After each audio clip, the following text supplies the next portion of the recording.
মৰাণহাট থানা অন্তৰ্গত গাঁওৰক্ষী বাহিনী থানা উপদেষ্টা সমিতিৰ ছেপ্টেম্বৰ মাহৰ মাহেকীয়া বৈঠকখন অবনী শইকীয়াৰ সভাপতিত্বত অনুষ্ঠিত হৈ যায়। থানাৰ উপদেষ্টা সমিতিৰ সহকাৰী সম্পাদক শ্ৰী ৰামচন্দ্ৰ দত্তই আধৰা উদ্দেশ্য ব্যাখ্যা আগবঢ়ায়।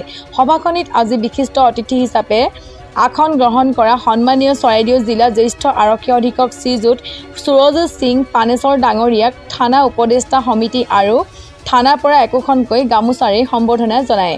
সভাত অতিথি আসন গ্ৰহণ কৰে মাহমৰা সমজিলা আৰক্ষী আয়ুক্ত শ্ৰীযুত গজানন শৰ্মা, মৰাণহাট থানা চক্ৰ পৰিদৰ্শক শ্ৰীযুত গৌৰাংগ দেৱ, মৰাণ নগৰ পালিকা পৌৰপতি শ্ৰীযুত অৰূপ দত্ত, মৰাণ মহিলা মহাবিদ্যালয়ৰ অধ্যাপিকা শ্ৰীযুক্ত জয়শ্ৰী ফুকন, উপাধ্যক্ষ শ্ৰীযুত লোহিত বৰুৱা, থানাৰ ভাৰপ্ৰাপ্ত আৰক্ষী বিষয়া অতুল পাটৰ, চক্ৰ সংগঠক শত্ৰুঘ্ন গোৱালা ডাঙৰীয়া, চেপন আৰক্ষী চকী ভাৰপ্ৰাপ্ত বিষয়া মনোজ বুঢ়াগোহাঁই ডাঙৰীয়াই অংশগ্ৰহণ কৰি গাঁওৰক্ষী বাহিনীসমূহত কৰ্তব্য আৰু দায়িত্ব সম্পৰ্কত বক্তব্য আগবঢ়ায়।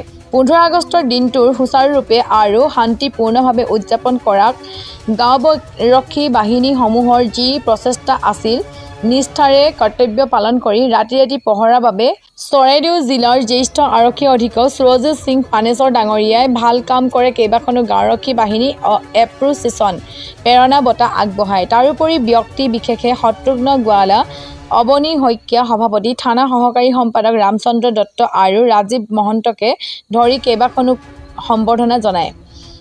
গাঁওৰক্ষী বাহিনীসমূহে সকলো ক্ষেত্ৰত অতন্দ্ৰ প্ৰহৰী হিচাপে আহি প্ৰশাসনক সহায় কৰাৰ বাবে সকলোৱে একেমুখে স্বীকাৰ কৰি ধন্যবাদ জনায়। মৰাণহাট আৰক্ষী থানাত গাঁওৰক্ষী বাহিনী ভৱনত আজি ছেপ্টেম্বৰ মাহৰ মাহেকীয়া বৈঠকখন অনুষ্ঠিত কৰা হয়। এই মাহেকীয়া বৈঠকখনৰ আমাৰ স্পেচিয়েল গেষ্ট আছিলে, আমাৰ আমন্ত্ৰিত অতিথি হিচাপে আজি উপস্থিত আছিল চৰাইদেউ জিলাৰ ছিনিয়ৰ SP মহোদয় সিং পানেশ্বৰ ছাৰ আছিলে।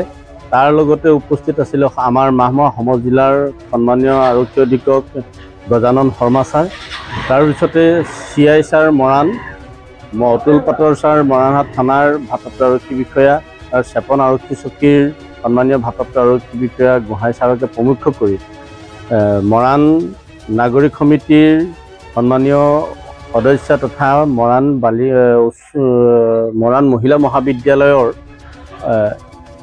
অধ্যক্ষা, প্ৰাক্তন অধ্যক্ষা তথা বৰ্তমানৰ অধ্যাপিকা আমাৰ জয়শ্ৰী ফুকন বাইদেউ, তাৰপিছত লোহিত বৰুৱা ছাৰকে প্ৰমুখ কৰি আজি সভাখনত তেখেতসকল অতিথি হিচাপে আসন গ্ৰহণ কৰে।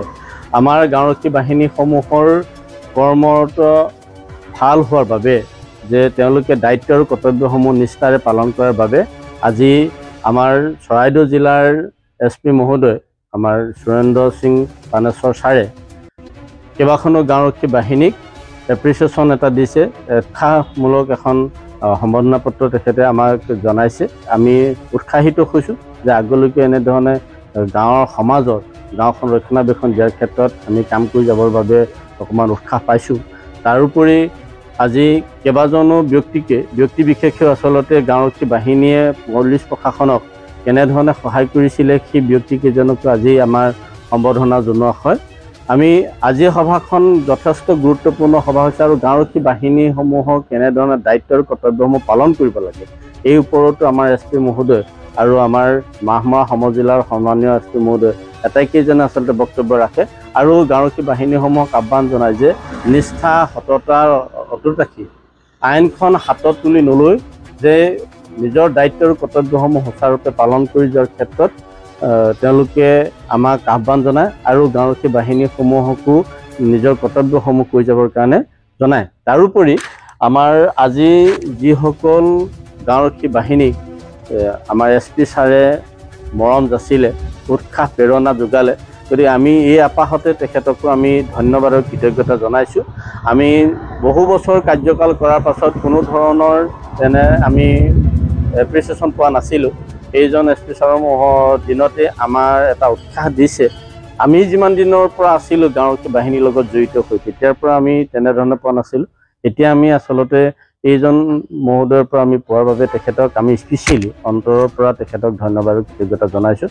আগলৈকে এনেধৰণে কামখিনি কৰি যাবলৈ যাতে তেওঁলোকে উৎসাহ দি যায়, প্ৰশাসনে আমাক সাহস দি যায়, তাকে আমি কামনা কৰিছোঁ।